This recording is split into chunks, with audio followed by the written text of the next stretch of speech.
अनुसंधान संस्थान, बहुत सारे फल से संबंधित राष्ट्रीय अनुसंधान संस्थान है कि किस फल का किस राज्य में रिसर्च केंद्र है, इसमें अपन को पूरी जानकारी।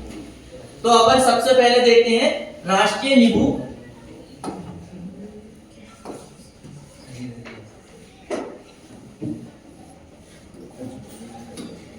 सबसे पहले देखेंगे राष्ट्रीय नींबू फसल अनुसंधान केंद्र कहां पर है? नागपुर महाराष्ट्र में। कहां पर है? नागपुर महाराष्ट्र में। इसके बाद में आपको दिया है राष्ट्रीय ऑयल पाम अनुसंधान केंद्र इलुरु। क्या दिया है? इलुरु। और ये इलुरु जो है पेडाबेगी में आता है। कहां पर आता है? पेडाबेगी। पेडाबेगी कर्नाटक का एक शहर है और उस शहर के अंतर्गत एक और जो है इलुरु नामक एक स्थान है, वहां पर इसका रिसर्च केंद्र है। फिर क्या दिया है? राष्ट्रीय अंगूर अनुसंधान संस्थान, इसको हम बोलते हैं NRCG, यानी national research centre of grapes. National research centre of grapes ये कहां पर है? पूना। और पूना शहर कहां पर है? महाराष्ट्र में। पूना शहर कहां पर है? महाराष्ट्र।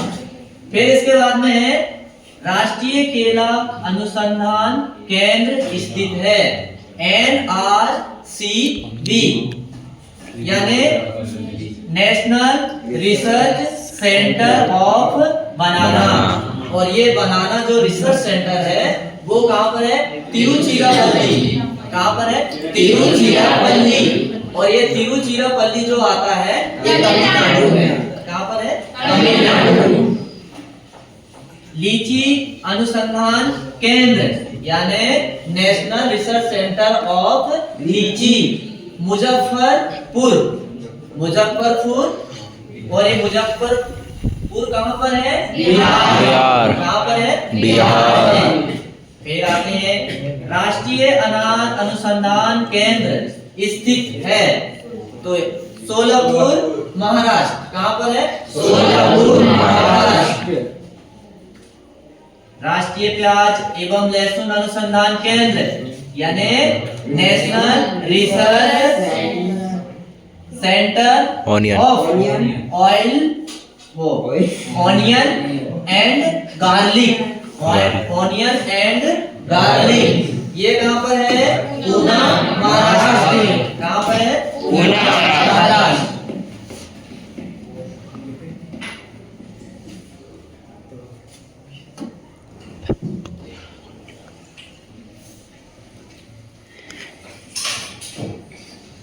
राष्ट्रीय बीजे मसाला अनुसंधान केंद्र स्थित है ये कहां पर है? तबीजी अजमेर। तबीजी अजमेर। अजमेर जो है राजस्थान का एक शहर है और वहीं पर एक स्थान पड़ता है तबीजी। तो वहां पर जो मसाले वाले जो बीज है उनका उत्पादन होता है, जैसे जीरा है ना। फिर जीरा के बाद में कोरिएंडर है यानी धनिया है, जो भी बीज वाले जो मसाला है वहां पर ज्यादा उत्पादन होता है, इसलिए वहीं पर रिसर्च बना दिया गया। फिर इसके बाद में क्या दिया है? राष्ट्रीय उद्यानिकी बोर्ड यानी नेशनल हॉर्टिकल्चर बोर्ड। इसकी स्थापना कहां पर हुई? गुड़गांव हरियाणा। कहां पर हुई? गुड़गांव हरियाणा। अब दिया है राष्ट्रीय मसाला बोर्ड नेशनल स्पाइस बोर्ड। ये कहां पर है? केरल में। कहां पर है? केरल में। भारतीय रबड़ अनुसंधान संस्थान ये कहां पर है? कोट्टायम केरल।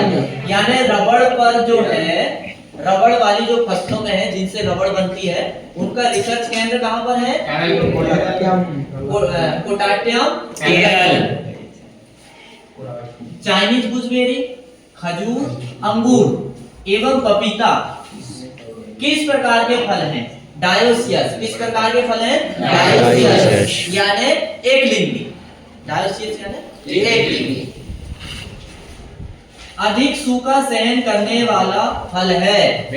बेर है, आंवला है, अनोला है, अनार है और अंजीर। ये ऐसे फल हैं जिस स्थान पर वर्षा कम होती है वहां भी इनकी खेती बड़े आसानी से होती है और उत्पादन अच्छा मिलता है। ये भी फल है। कौन सा बताएंगे मार्केट में। क्षारीय मृदाओं में लगाने योग्य उपयुक्त फल है। कौन से फल हैं? अमरूद, खजूर, नारियल और फालसा। क्षारीय मृदा मतलब वह मृदा जिसका पीएच मान 10 से 14 तक, जिसका पीएच मान कितना हो? 10 से 14। ऐसी मिट्टी को क्षारीय मिट्टी कहते हैं। अब आती है लवणीय प्रभावित मृदा के लिए उपयुक्त फल है। और वो फल कौन से हैं? खजूर, बेर, आला, बेर और अमरूद।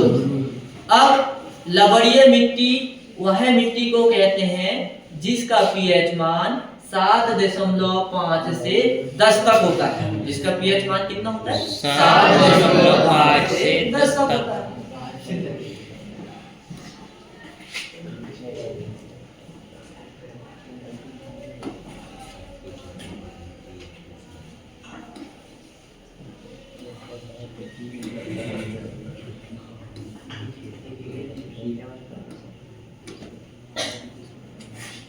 M27 अल्ट्रा डबार एवं M9 सेब के लिए प्रयुक्त किए जाते हैं रूट स्टॉक के रूप में। किस रूप में? Root stock.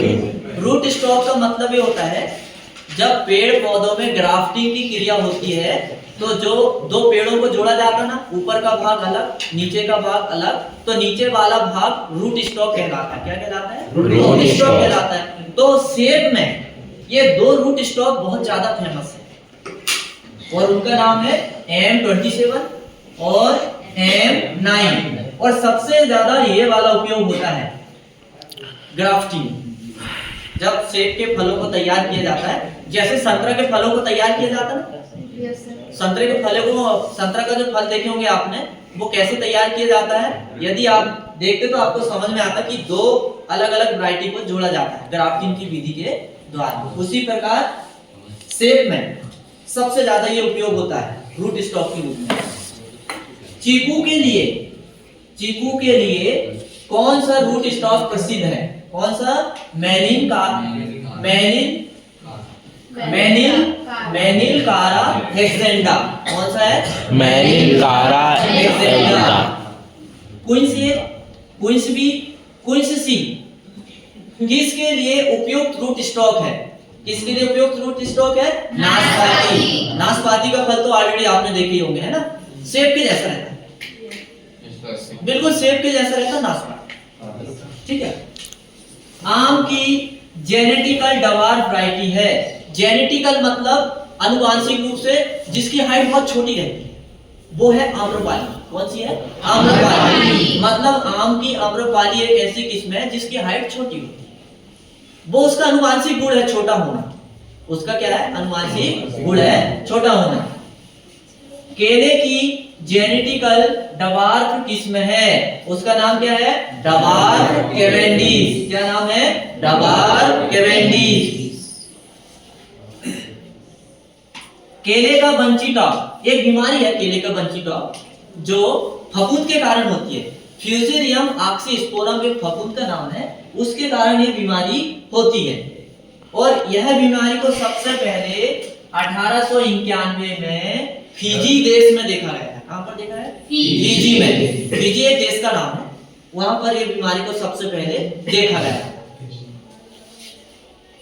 Mortal leaf, फ्रेंचिंग of citrus, आम, काजू एवं लीची की छोटी पत्ती, पीकन एवं एप्पल की रोजेट एवं डाइबैक, टर्बिंग, इंड, एवोकाडो, ये सब बीमारी के नाम।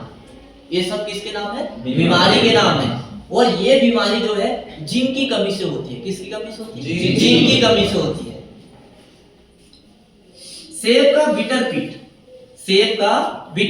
ये भी एक बीमारी है जो सेब में क्या होता है, सेब के फलों में काले काले धब्बे बन जाते हैं। सेब में क्या हो जाता है, काले काले धब्बे बन जाते हैं। सेब का बिटर पिट रोग किस पोषक तत्व की कमी से होता है? किस पोषक तत्व की कमी से होता है? कैल्शियम। किस पोषक तत्व की कमी से होता है? Calcium. Hen and chicken, millerandage क्लेरे, russeting, fruit cracking of apple एवं फ्रूट क्रैकिंग ऑफ आंवला रोग किस पोषक तत्व की कमी से होता है? बोरान। और ये जो क्रैकिंग का मतलब होता है फलों का चिटकना, और ये सबसे ज्यादा आपने देखे होंगे इसमें टमाटर में देखे होंगे। जब आप टमाटर खरीदने जाते हो तो देखना कुछ टमाटर बेचने वाला जो टमाटर बेचता है तो कुछ टमाटर ऐसे फट जाते हैं, चिटक जाते हैं, मतलब किनारे से।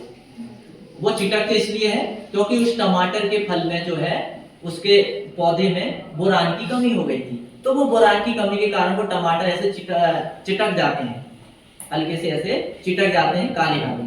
ठीक है, वो बोरान के कारण होता है। बोरान की कमी जब होती है जब ऐसी समस्या आती है।